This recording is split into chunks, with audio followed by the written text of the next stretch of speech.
setiap minggu dilupa, apalagi ngajinya sebulan sekali. Berarti nggak ngaji. Tidak ngaji. Mudah-mudahan ya walaupun kita jarang-jarang ngaji tapi nggak lupa. Tapi buktinya setiap Idul Kurban masih banyak yang belum tahu apa lupa. Maka hari ini karena menjelang Idul Kurban, pembahasan kembali saya bahas tentang babul adhiyah, bab berkurban. Mudah-mudahan nggak pada bosan ya. Kita punya lupa, makanya dibahas lagi. Karena terbukti semalam waktu rapat pun masih ada pertanyaan yang berkaitan dengan kurban. Padahal kalau sering ngaji udah paham, nggak perlu nanya lagi semuanya. Ya, ketika kita rapat panitia kurban, seharusnya nggak ada di pertanyaan kalau nggak ngaji. Gak penting ngaji itu.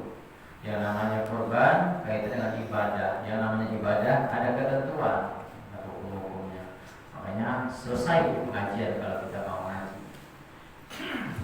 Baik, terlepas ngaji atau tidak ngaji, yang jelas kita sebentar lagi kurang lebih 20 hari lagi lebih ya kita Idul Kurban.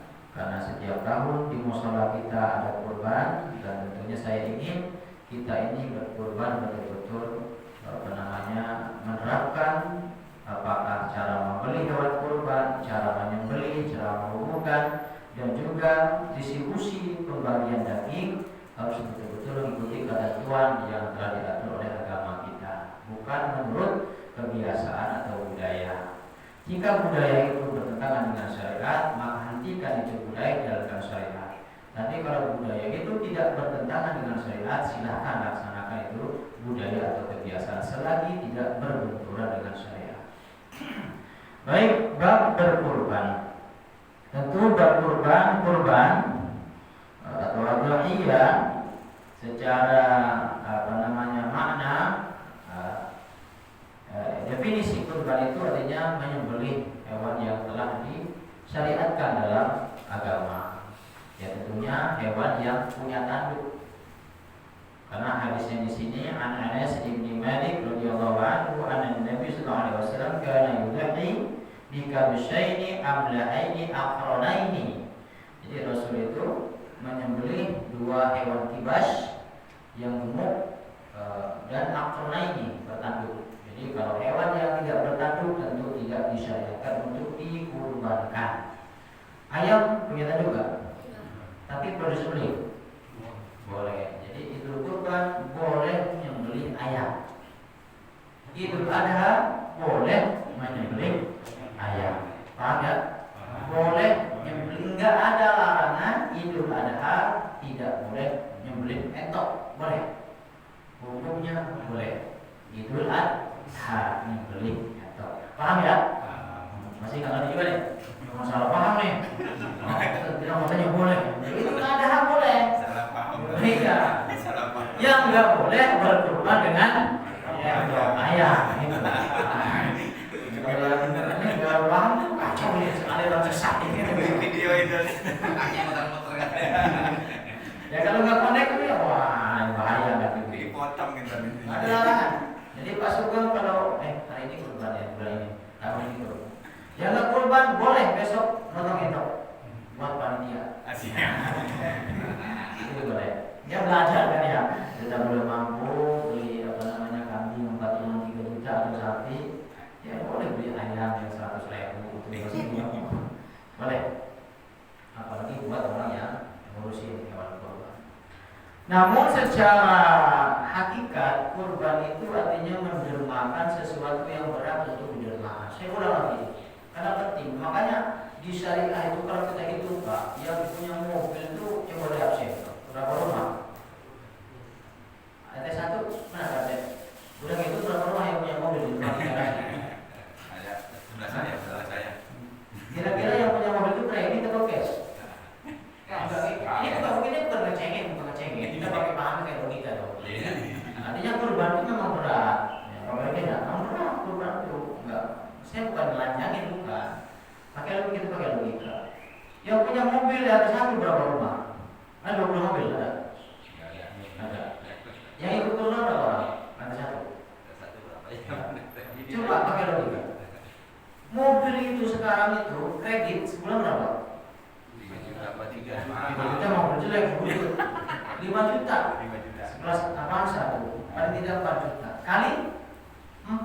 tahu toh. Mampu? Mampu.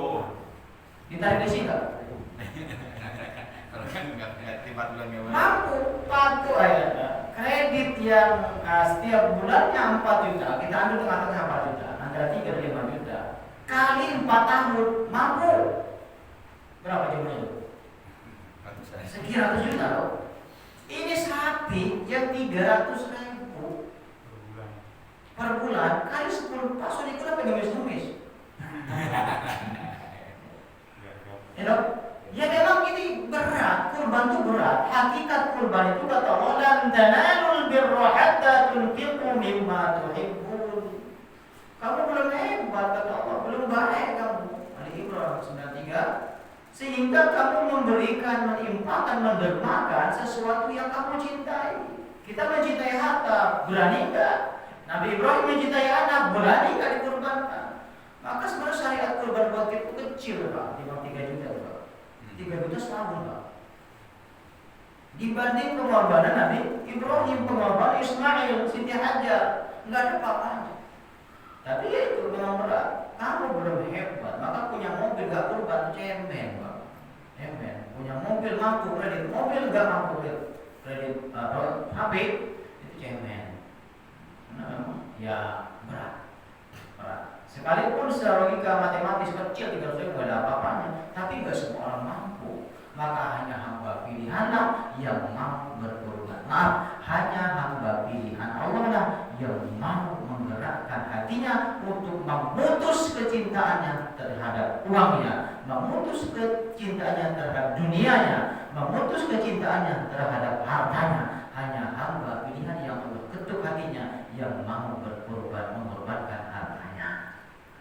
Ini gak semua orang. Sekalipun secara materi ya mampu. Minum dulu haus.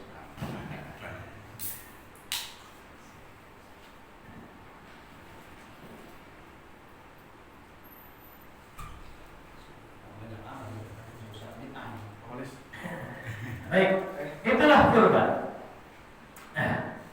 Saya sering sampaikan setiap tahun. Ya, saya suka contoh pada waktu bawa dompet nih. Ulama nggak apa-apa. Barangkali ada murid baru sini kan belum tahu kan ya. Kalau murid lama kan udah nih. Yang baru masa lalu kan. Kurban tuh begini. Begini angka lagi. Nggak jadi ya. Ini contoh aja. Ini bukan pamer dulu kurban. Contoh kurban. Saya contohkan kurban itu seperti apa. Ini cuma 3 warna, harusnya 6 warna ini. Cobek, merah, biru, abu-abu. Jadi kalau kita masukin kotak amal ini kan enteng Pak. Sedekah, bukan nggak bagus, masukin ya bagus, lumayan daripada kagak sedekah. Tapi kalau sedekah yang begini, semua orang, enggak semua, banyak orang mampu. Walaupun nggak semua. Jumatan kan banyak abu-abu. Itu berarti mental sedekah. Tapi kalau kita masukkan yang ini, yang paling berat kan ini, itu kurban. Mendermakan yang berat itu kurban. Jadi kan semua orang mampu. Hanya jiwa patriot lah yang mampu mengorbankan hartanya. Yang enggak tuh jiwa cemen. Ini bukan bercengeng ini bukan. Makanya buktinya Pak Idris kan beberapa kali sekarang. Berarti kan berhasil pengajian kita. Amin. 4 ekor. Mudah-mudahan bisa 5 ekor. Jadi itulah kurban. Mendermakan yang berat buat kita itu kurban. Secara hakikat. Nah, syariat memang harus yang akrona ini hewan yang punya 2 tanduk. Kemudian kembali ke sejarah kurban. Ya, saya ulang lagi, saya bahas lagi dalam masalah benar-benar nggak bosan nih Pak. Ini kan tentang kisah Nabi Ibrahim yang diperintahkan oleh Allah asal muasa disyariatkan kurban untuk umat Nabi Muhammad SAW. Ketika Nabi Ibrahim Allah perintahkan menyembelih anak. Ini tercantum dalam surah As-Saffat ayat 99 sampai dengan ayat 107. A'udzu billahi minasyaitonir rajim. Bismillahirrahmanirrahim. Wa qala inni dhahibun ila rabbi sayahdin. Awal kisah berkata Ibrahim, inni sesungguhnya aku dhahibun pergi ila rabbi menghadap Tuhanku sayahdin mendapatkan petunjuk untuk mendapatkan petunjuk, minta petunjuk kepada Allah. Nabi Ibrahim memohon kepada Allah, mohon petunjuk kepada Allah.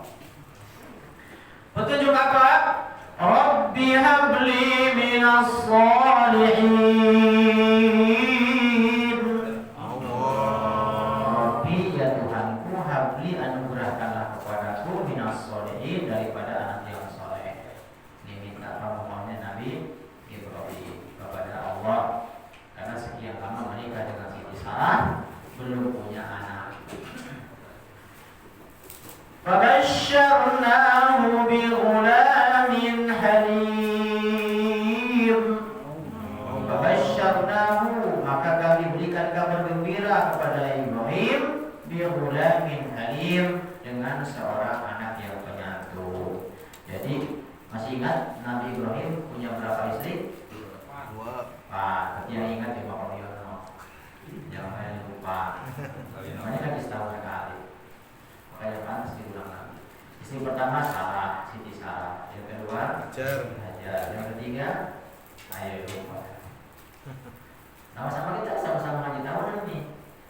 Hajun. Yang keempat Siti Qontur.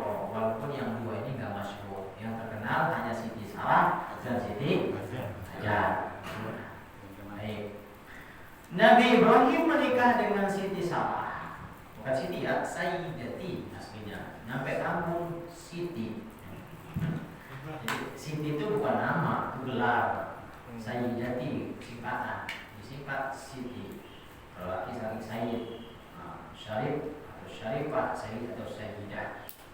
Sayyidati Sarah, istrinya Nabi Ibrahim yang pertama. Nabi Ibrahim 80 tahun punya anak. Maka mengadulah kepada Allah, Rabbi habli minas sholihin, ya Allah berikanlah kepadaku anak yang soleh. Ini permintaannya Nabi Ibrahim ketika pengen punya anak. Ternyata yang minta jalan Ibrahim seperti itu, Nabi Ibrahim. Tapi jalannya Siti Sarah minta kepada suami Nabi Ibrahim agar menikah lagi. Kalau bahasa tamunya bang, nikah lagi kali aja kalau kalian punya anak gitu. Awalnya Nabi Ibrahim menolak poligami. Kalau Pak Eko solusinya begitu mau. Pertama-tama masuk kalau poligami, wah ngaco udah. Ini kan nunggu izin doang. Tapi rumusnya kalau pengen poligami itu kata orang yang udah poligami lebih baik minta maaf daripada minta izin Pak. Ya beda ya. Jadi kalau minta izin Bisa bilang Pak Eko. Permintaan. itu kan bukan kata saya nih, rumus ya kata orang yang udah poligami itu. Jangan nggak usah izin Pak, Iya. langsung aja. Yo, Ketahuan baru minta. Gitu. Bagus. Ampun. Kalau kita tolong. Sementara Nabi Ibrahim bukan minta izin, malah su istrinya yang nurut. Wah, coba andai kata bilang anak, misalkan begitu ke saya begitu sama istri begitu.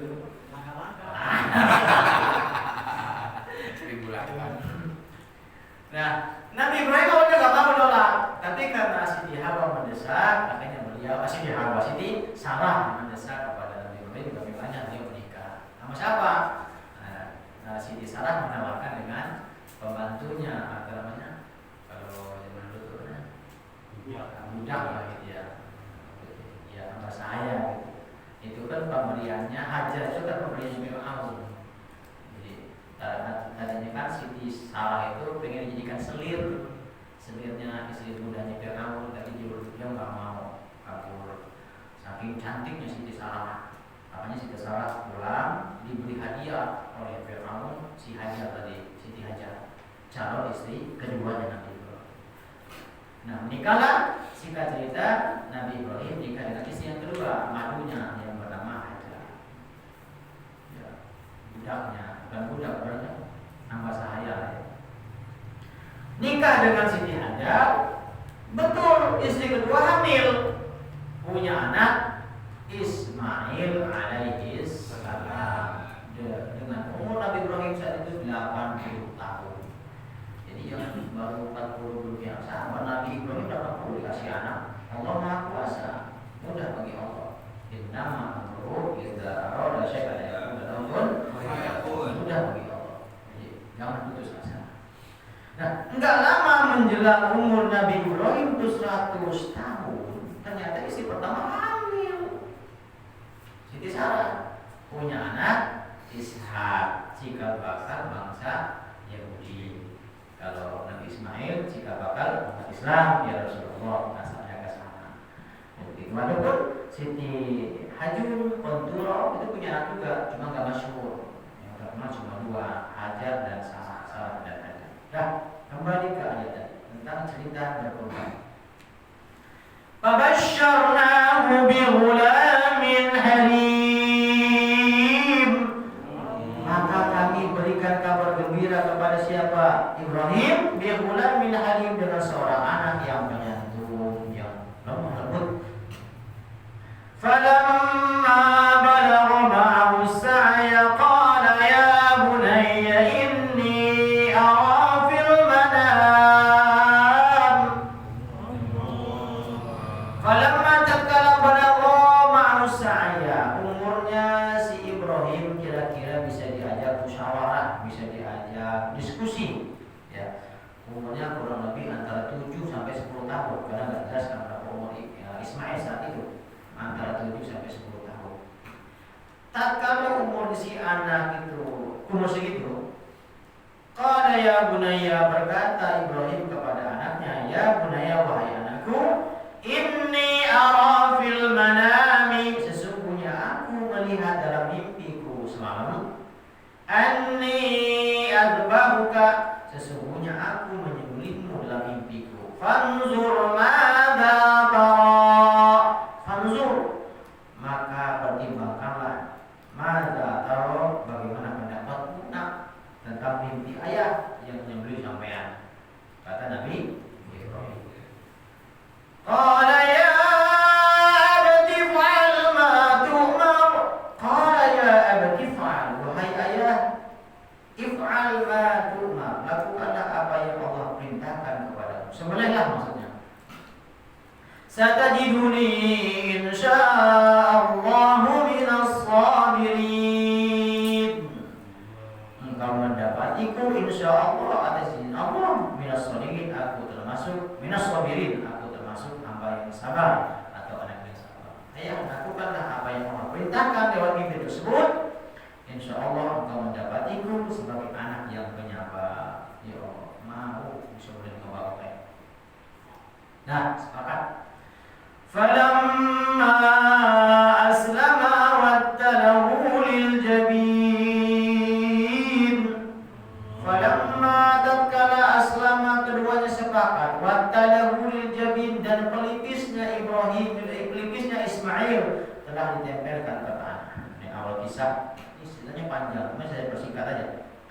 Ketika Nabi Ibrahim pengen beli anak, izin ke Hajar, Siti Hajar digoda sama iblis. Mana ada perintah Allah membeli anak? Ya secara logika nggak masuk akal.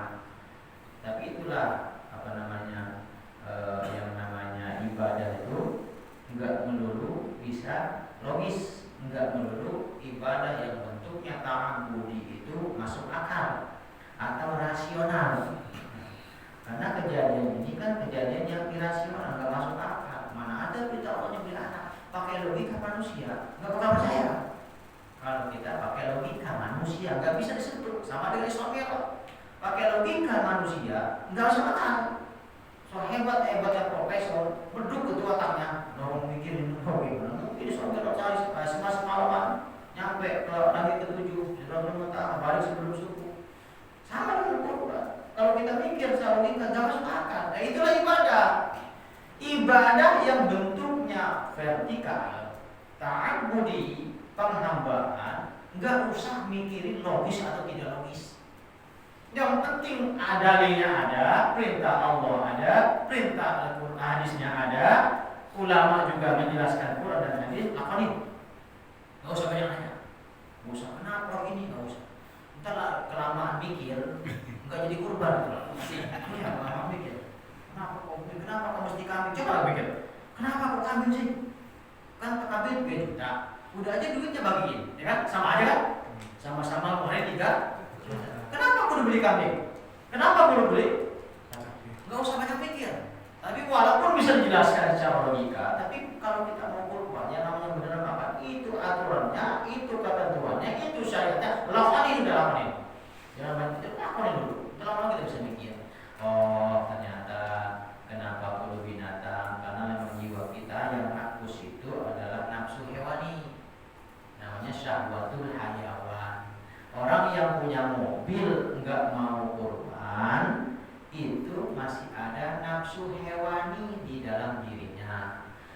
yang sudah sampai haul dan nisab untuk zakat, mal enggak keluar zakat, berarti dalam dirinya ada masih ada nafsu pokok di situ, nafsu hewan yang rakus hirso, namanya sifat rakus hirso. Jadi begitu. Jadi jangan marah nih, jangan marah, ini kan menjelasin. Ya kenapa hewan? Karena memang kita memutus menyembelih kecintaan kita terhadap nafsu hewani, nafsu rakus, namanya syahwatul hayawan.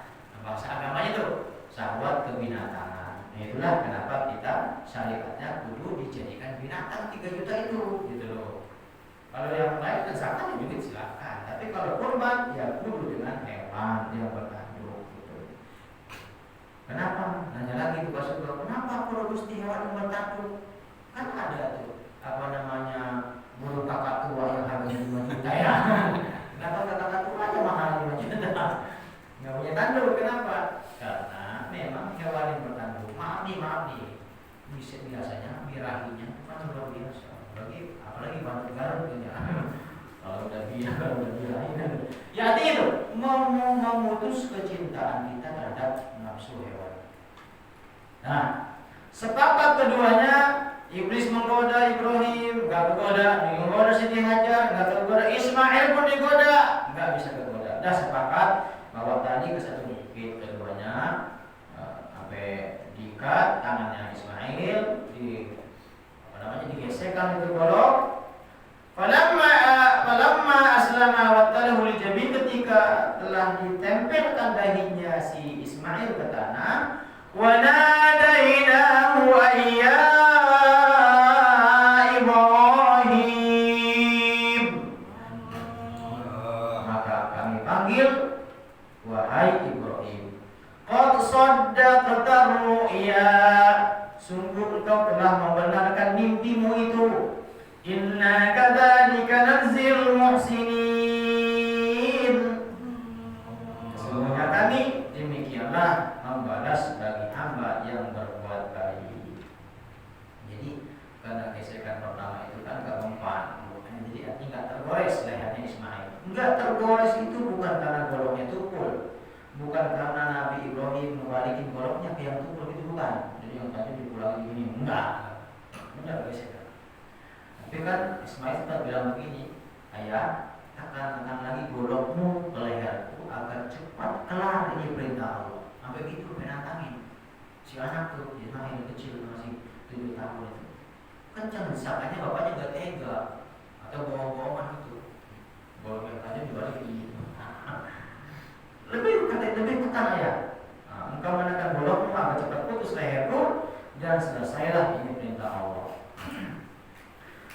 Sungguhnya engkau wahai Ibrahim telah membenarkan, telah melakukan perintahku lewat mimpi tersebut. Demikianlah kami membalas kepada hamba yang berbuat baik. Bukan karena golok tukul, bukan karena Ismail lama di Banten, bukan.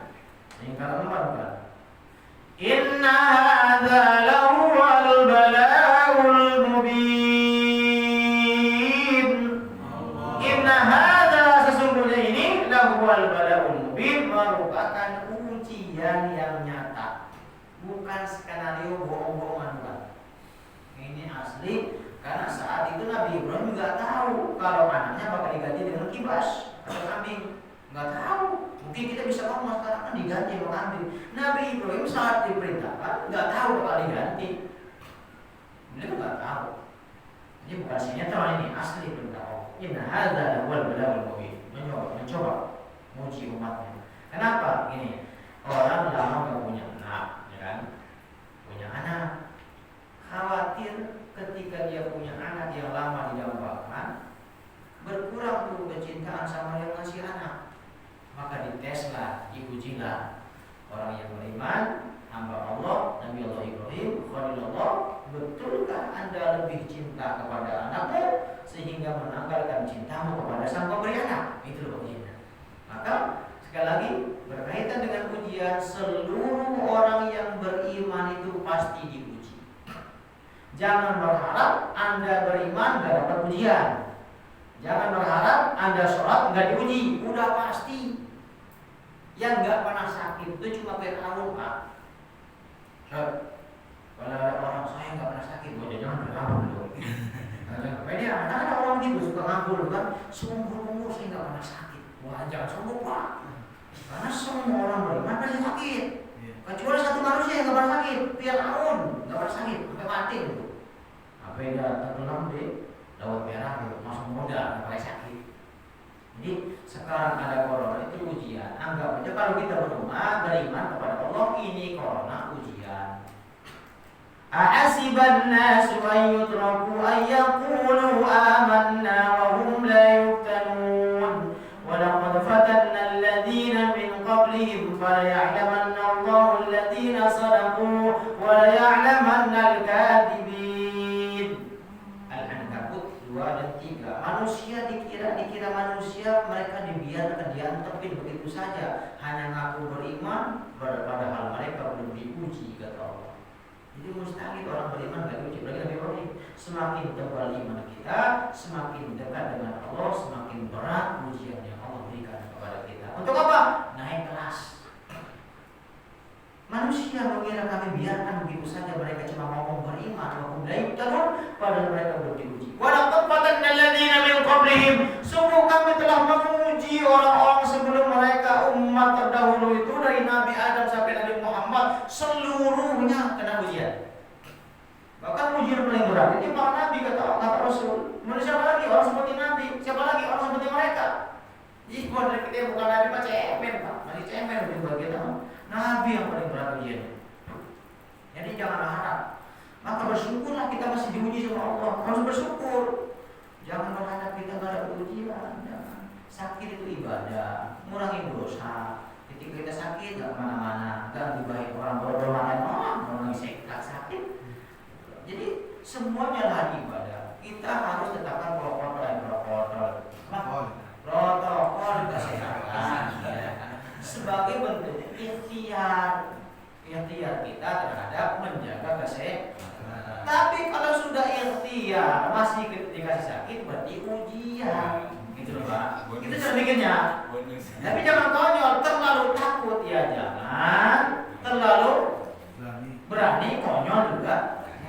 Tetap terapkan jaga kesehatan. Ikuti anjuran MUI, ulama, pemerintah. Tapi terlalu takut, terlalu paranoid juga jangan. Karena ketakutan itu separuh penyakit.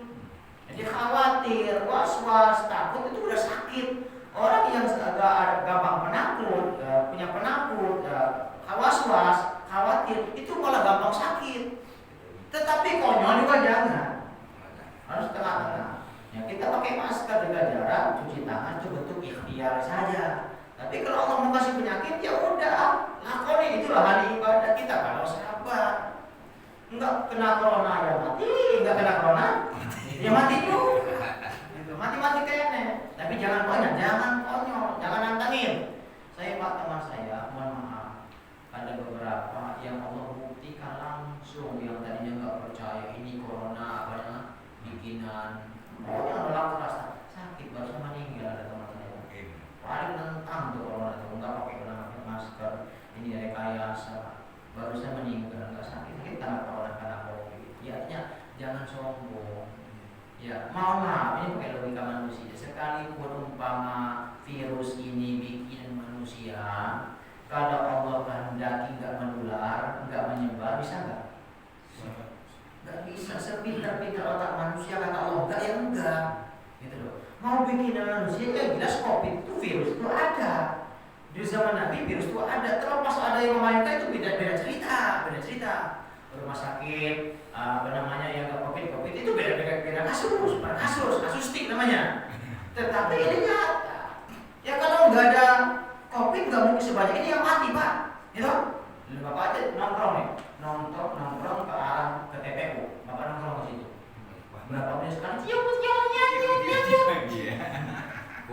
Masih nggak percaya? Kalau nggak ada Bapak nggak segitu banyaknya Pak ambulan ke TPU. Ada sama tukang gali kubur. Sebelum ada wabah berapa lubang sehari? 7 Sekarang? 10 kali lipat. Ya Allah. Maka kenapa kok ada bisa melawan? Mengatakan ini rekayasa, nggak usah jauh-jauh. Anggap ini ujian lah. Kalau kita beriman, ini ujian buat kita. Atau bisa jadi ini teguran, sentil sama Allah kita, tegur.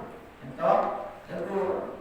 Wa ma asabakum min musibatin fa bima kasabat aydikum wa ya'fu an katsir. Musibah itu karena tanganmu sendiri. Allah menimpakan musibah kepada kita bentuknya Covid itu bisa jadi karena tingkah laku manusia yang udah nggak terkontrol, yang sudah melampaui batas, sehingga Allah terutama bisa jadi ini teguran. Tapi yakinlah ini ujian buat kita yang beriman. Jadi terletak ujian. Pesan saya, ayo tetap kita jaga protokol kesehatan, tapi jangan terlalu khawatir. Toh ujungnya mati-mati kene. Yang terpenting buat kita itu mati sekarang, mati besok, mati dalam keadaan husnul khotimah. Jangan dicemooh orang yang meninggal karena Covid. Bisa jadi meninggal mereka sedang berzikir. Waspadalah terhadap diri kita, waspada bukan karena Covid-nya, waspada kita matinya suhul. Itu yang diwaspadai, bukan karena Covid-nya. Mohon maaf. Sekali saya tadi menceritakan ini untuk pelajaran buat kita. Jangan sombong, jangan jumawa, jangan seakan-akan gua takut corona. Jangan seperti itu. Hati-hati.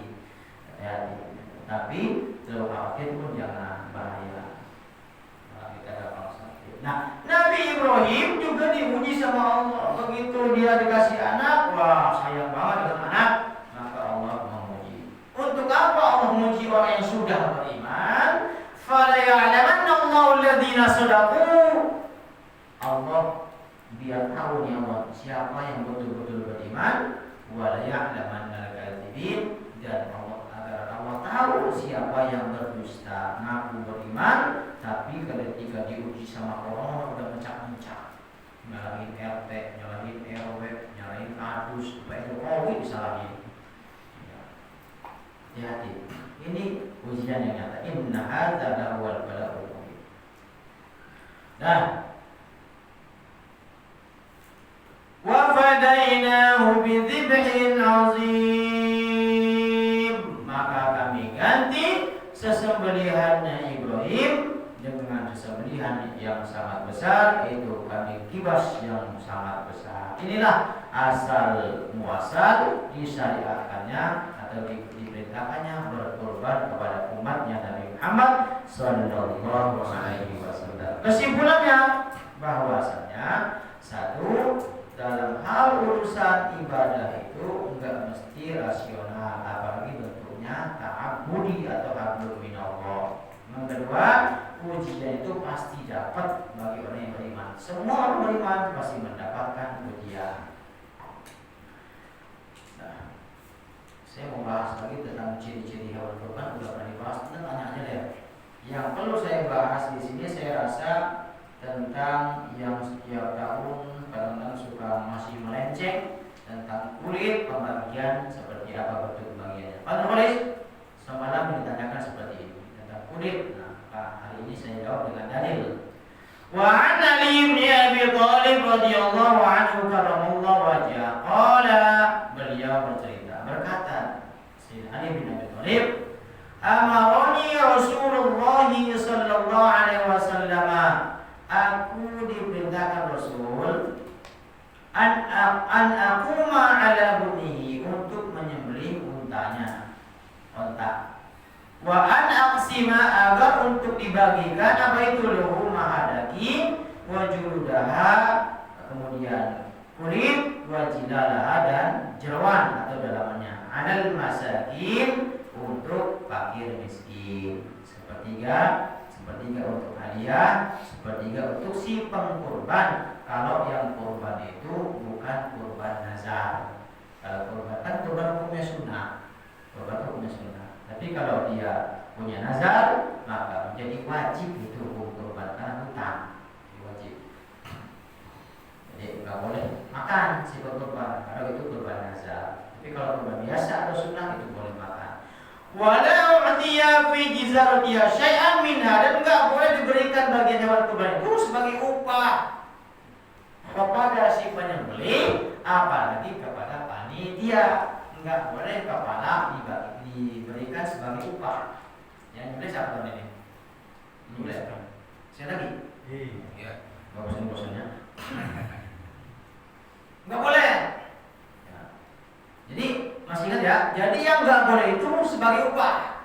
Tapi kalau hadiah boleh nggak? Boleh. Jadi kalau upah itu ada transaksi. Satu hewan, 1 ekor, umpama sapi, umpama 500.000 plus kepala, itu nggak boleh. Makanya saya bilang ongkos pemotongan itu jangan ngambil dari uang patungan, dipisahkan. Ini uang untuk kurban 3 juta, 100.000 untuk operasional, penyembelihan dan sebagainya. Jadi terpisah duitnya. Nah, adapun nanti si penyembelih itu siapapun yang menyembelih diberikan bentuknya hadiah yang monggo saja. Umpama ditawarkan, Ustaz doyan torpedo nggak umpama.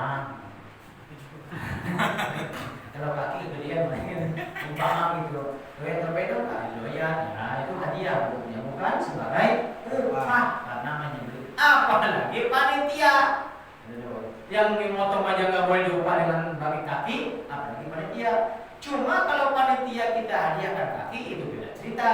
Yang penting jangan tidak ada transaksi sebelumnya. Ngasih kepala, kalau nolongin kasih kaki itu nggak boleh. Tapi kalau Pak Polis bisa ngasih kaki, kalau Pak Heru mama yang mau nggak itu hadiah, bukan sebagai upah. Yang nggak boleh seperti itu, jangan nggak boleh menjadi. Apalagi ini umpama kulit plus kulit itu jangan, nggak boleh.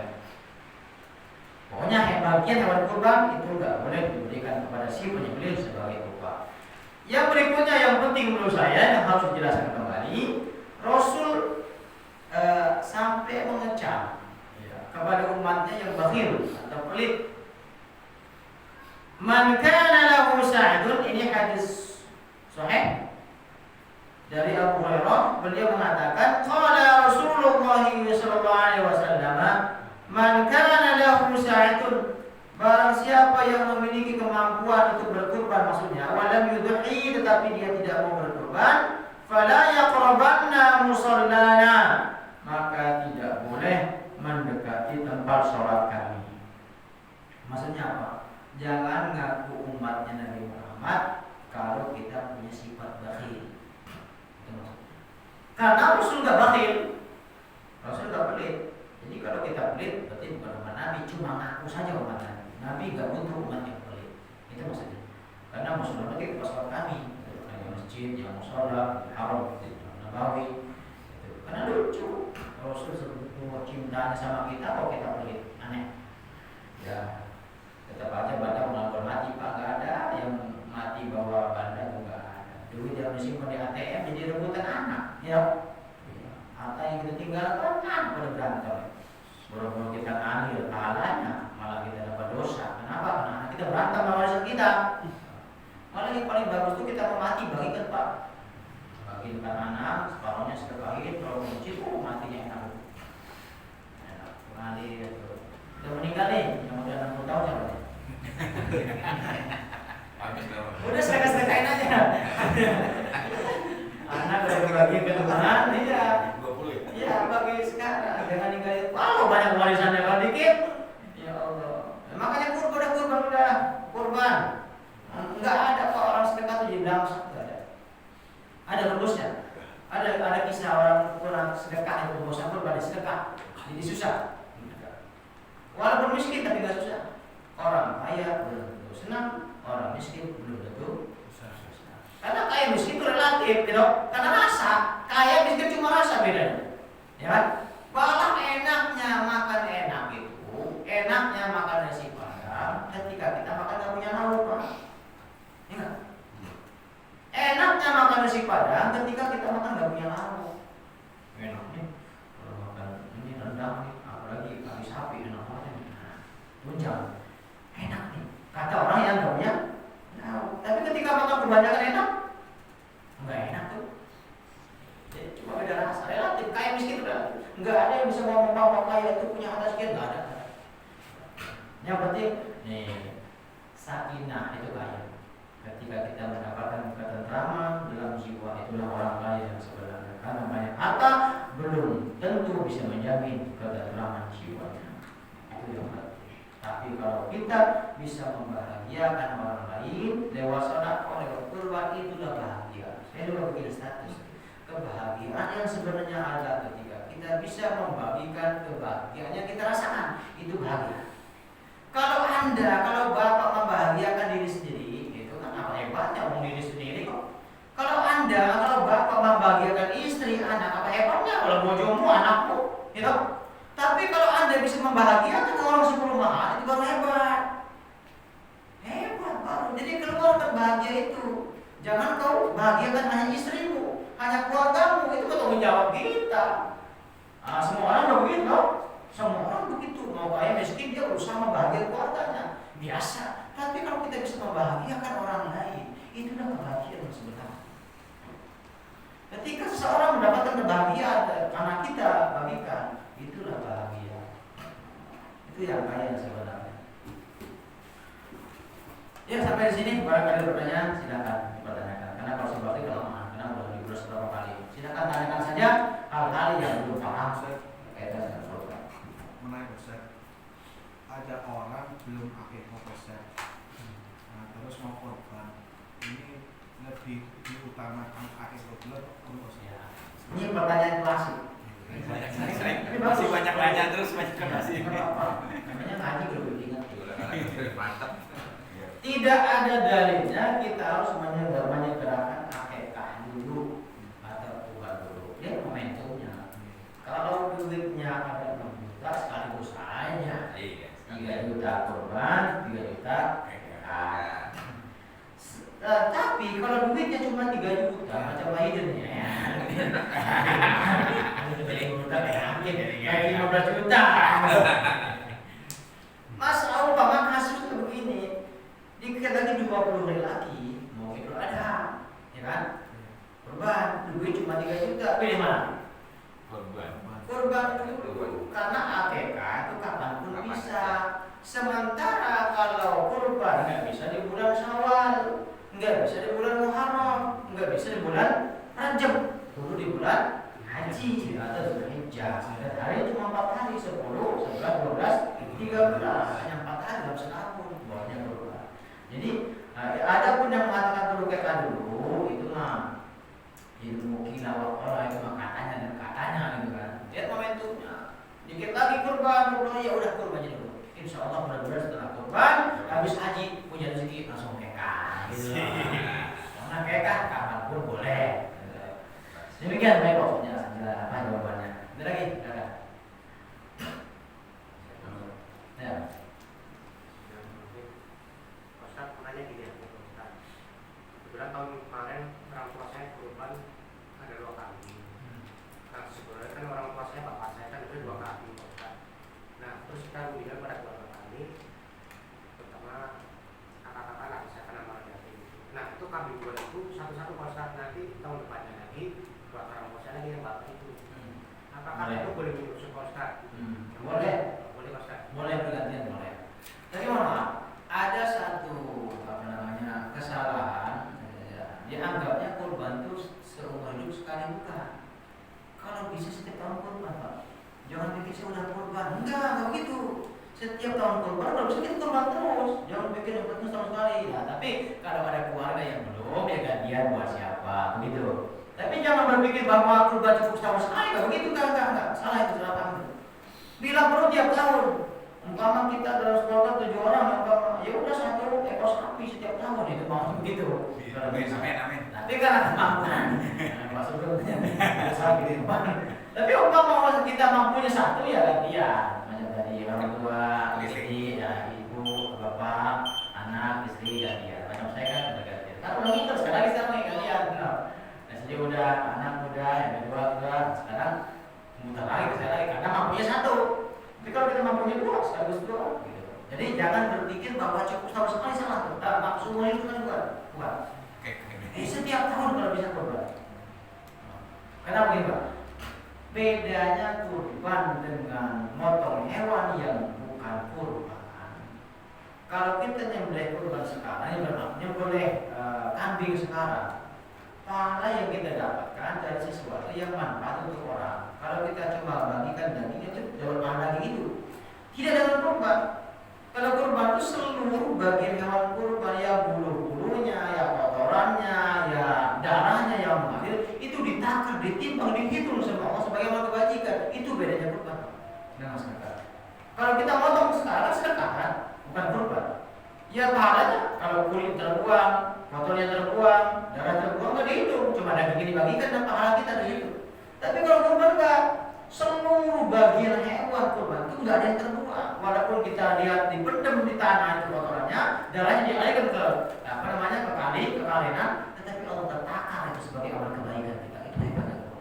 Jadi artinya ibadah itu jangan melulu melihat status hukumnya wajib atau sunnah. Jangan kita beribadah karena wajibnya doang, jangan. Bisa jadi justru yang sunnah itu yang menjadi wasilah, yang menjadi kendaraan kita menuju ke surga. Walaupun cuma pinggirkan paku, walaupun ngasih minum anjing. Pelacur masuk surga karena ngasih minum anjing. Sepele, bukan ibadah wajib tau? Gitu loh. Maka jangan kita ini mentang-mentang udah sholat 5 waktu kurban atau sunnah ini kan, umroh sunnah ini. Jangan beribadah karena hanya melihat hukumnya semata, tapi lihatlah fadilah keutamaannya. Itu yang kita harus tanamkan dalam hati kita. Seibadah ini loh fadilahnya kurban, ini loh fadilahnya akikah. Dan lagi sekarang, cukup. Berarti panitia udah paham semua nih. Ya. Cukup ya. Ada lagi boleh? Gak ada. Baik. Saya rasa demikian pengajian kita, mudah-mudahan dengan ibahannya setiap tahun tentang kurban ini tidak ada lagi kesalahan, apalagi kesalahan fatal dalam hal berkurban. Tapi saya mohon satu lagi sebenarnya, SDM kita terhadap cara meluluhkan sapi, cara menyembelih. Saya pengen tuh kita ada yang berani untuk menyembelih. Jadi nggak harus saya, mohon maaf nih, nggak mesti saya maksudnya. Pengen siapa yang mau belajar, kalau Yono belajar. Ya. Kenapa? Saya pengen karena banyak permintaan, Pak. Banyak permintaan, saya potong di luar. Kenapa saya agak sedikit malu? Karena di luar warnanya gedean. Maksud saya, enggak benar. Maksud saya biar kita ini ada, kalau bahasa Papua ada generasi lah ya, ada yang bisa. Enggak mesti saya, tapi ya tetap saya ajarkan. Oke lah, besok mungkin saya rasa kita bisa mengadakan pelatihan. Ya, sekaligus melatih cara gimana cara menggosokkan golok, leher sapi atau kambing. Jadi saya nggak akan beli dari ilmu, saya akan bagikan bagaimana cara meluluhkannya. Nah, tapi tetap walaupun Anda tahu ilmunya, kalau nggak punya nyali, nggak jadi. Ayo nih, banyak gede, lihat darah kebetulan, nggak jadi, nggak kepotong. Golok lihat Golok aja mungkin. Harus berani sama dengan wali mayat. Walaupun ilmunya udah mantap, tiap tahun dibahas terus, nyalinya nggak ada, takut. Walaupun emaknya sendiri, bapaknya sendiri yang meninggal takut. Sama dengan kurban, ustaz nggak semuanya punya nyali. Saya suka bercanda teman saya, gimana jihad tuh? Gimana kalau berantem malam kafir? Abur dan golok yang tajam ya harus punya nyali. Saya rasa nggak mesti semua. Ada beberapa orang lah yang bersedia. Ustaz saya bersedia. Sekarang saya tanya siapa yang bersedia besok belajar mulai. Saya ajarkan dari kambing. Ya boleh dari kambing boleh. Dari kambing dulu ya. Gak apa-apa. Besok ketika nyembelih di depan saya dekat saya. Gak usah takut. Saya ajarkan bagaimana caranya teknik melumpuhkan dan bagaimana cara menggosokin goloknya. Yang penting goloknya kalau berani harus berani beli golok yang mahal. 3 juta. Iya 3 juta. Gajah aja gitu. Karena harus tajam Pak. Kalau goloknya turun, repot. Iya kasihan. Iya. Pertama kasihan ke sapi. Yang kedua kasihan apa yang nolongin kita. Karena yang nolongin mas-mas Pak, bukan mati-mati. Harus tajam. Maka penyembelih itu harus pindah golok yang tajam. Jangan yang 300.000 itu murah. Yang 5 2 juta. Yang 2 kali. Bolehlah ke rumah Pak Ikin untuk khusus golok dulu lah. Siapa lagi yang besok yang siap?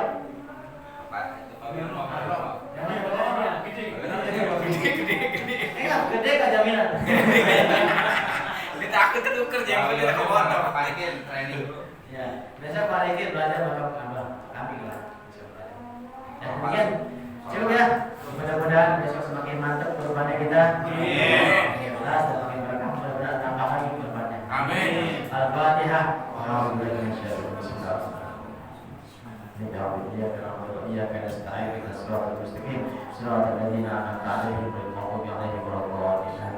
يا موجب السائلين اللهم صل وسلم على سيدنا محمد وعلى آل سيدنا محمد اللهم إنا نسألك علما نافعا وعملا متقبلا ورزقا حلالا طيبا مباركا ربنا آتنا في الدنيا حسنة وفي الآخرة حسنة وقنا عذاب النار وصلى الله على سيدنا محمد وعلى آله وصحبه أجمعين الحمد لله رب العالمين والله الموفق إلى القول الكريم ثم السلام عليكم ورحمة الله وبركاته.